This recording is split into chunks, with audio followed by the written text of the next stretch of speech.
此番你们出谷行动，一切都听太子调遣。太子，你就不要再用真实身份朱慈轩，而是用化名李建清。大家也不要叫他太子，而称他为大师兄，明白吗？记住了。记住了。2项任务都要先去京城，你们回去收拾一下，明天一早就出发。去京城啊？太好了！从小到大我就知道京城是全国最繁华的地方，带我去吧。你不能去。为什么？你平时不学无术，吊儿郎当的，武功暗器、奇门八卦、18般武艺，样样稀松。所以你继续留下来，跟你的师弟师妹们继续学习练功。这不公平！哎呀，爹，你就让我去吧，我在谷里闷得快要烦死了。我跟朱哥哥、学姐姐一起完成任务，行不行啊？是啊，大师傅，您就让易欢跟我们一起去吧。是啊，让易欢一起去吧。大师傅，就让小师妹跟我一起走吧。爹，太子，你是这次行动的总负责，那么易欢是留在谷中，还是跟你们出去一同执行任务，都由你来决定。朱哥哥，从小到大你最疼我，是不是？你肯定会同意我去的，是不是啊？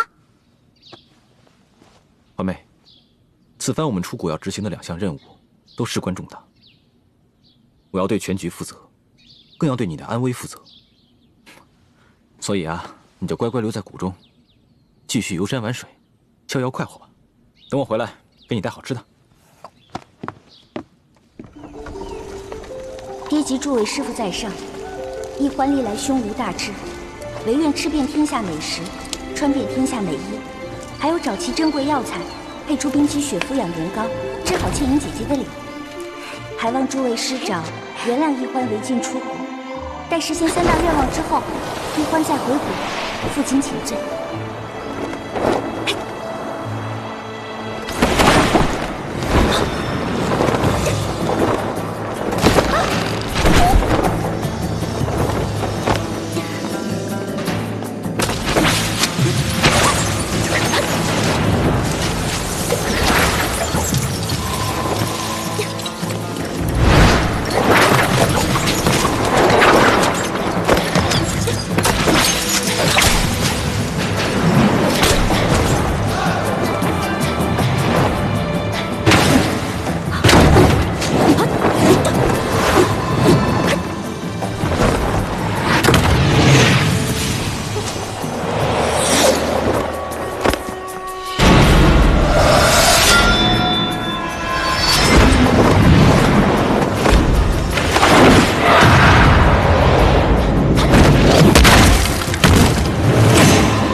常常夸耀这个机关有多难多难，还不是被我2、3下就搞定了？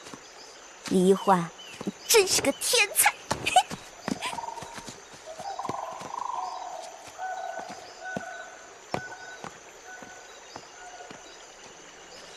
范先生，你立刻飞鸽传书给太子他们，告诉他们，易欢已经出谷，让他们务